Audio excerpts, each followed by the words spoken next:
नमस्कार। आज हम जानेंगे 18वें श्लोक का अर्थ।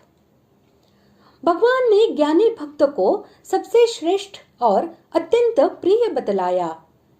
इस पर यह शंका हो सकती है कि क्या दूसरे भक्त श्रेष्ठ और प्रिय नहीं हैं? इस पर भगवान कहते हैं, श्लोक 18, उदाराः सर्व एवैते ज्ञानी त्वात्मैव मे मतम् आस्थितः स हि युक्तात्मा मामेवानुत्तमां गतिम्।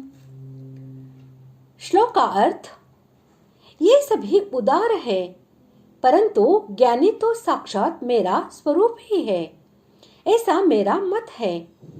क्योंकि वह मदगत मन बुद्धि वाला ज्ञानी भक्त अति उत्तम गति स्वरूप मुझ में ही अच्छी प्रकार स्थित है।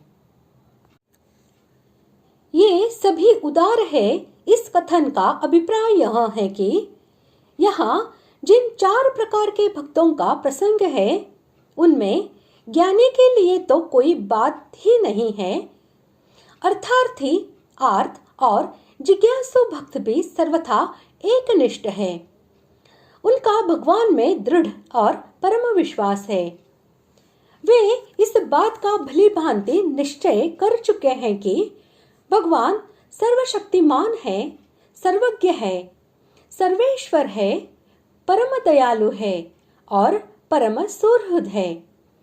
हमारी आशा और आकांक्षाओं की पूर्ति एकमात्र उन्हीं से हो सकती है। ऐसा मान और जानकर वे अन्य सब प्रकार के आश्रयों का त्याग करके अपने जीवन को भगवान के ही भजन, स्मरण, पूजन और सेवा आदि में लगाए रखते हैं। उनकी एक भी चेष्टा ऐसी नहीं होती जो भगवान के विश्वास में जरा भी त्रुटि लाने वाली हो। उनकी कामनाएं सर्वथा समाप्त नहीं हो गई है, परंतु वे उनकी पूर्ति करना चाहते हैं एकमात्र भगवान से ही। जैसे कोई पतिव्रता स्त्री अपने लिए कुछ चाहती है, परंतु चाहती है एकमात्र अपने प्रियतम पति से ही, न वह दूसरे की ओर ताकती है, न विश्वास करती है और न जानती ही है। इसी प्रकार वे भक्त भी एकमात्र भगवान पर ही भरोसा रखते हैं। इसीलिए भगवान कहते हैं कि वे सभी उदार हैं। इसीलिए 23वें श्लोक में भगवान ने कहा है, मेरे भक्त चाहे जैसे भी मुझे भजते हो, अंत में वे मुझको ही प्राप्त होते हैं। 9वें अध्याय में भी भगवान की भक्ति का ऐसा ही फल बतलाया गया है।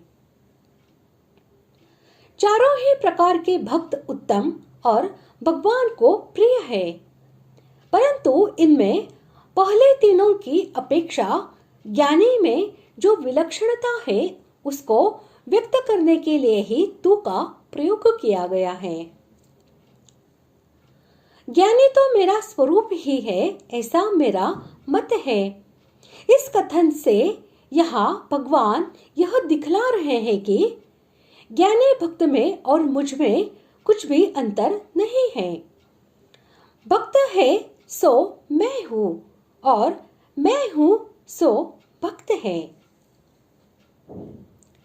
जिनके मन बुद्धि भली भांति भगवान में तन्मय हो गए हैं, उन्हें युक्तात्मा कहते हैं और ऐसे पुरुष का एकमात्र भगवान को ही सर्वोत्तम और परम गति समझकर नित्य निरंतर उनमें एक ही भाव से अचल स्थित हो जाना, अर्थात उनको प्राप्त हो जाना।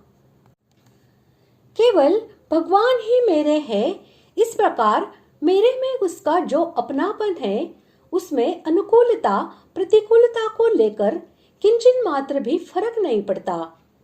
प्रत्युत वह अपनापन दृढ़ होता है और बढ़ता ही चला जाता है।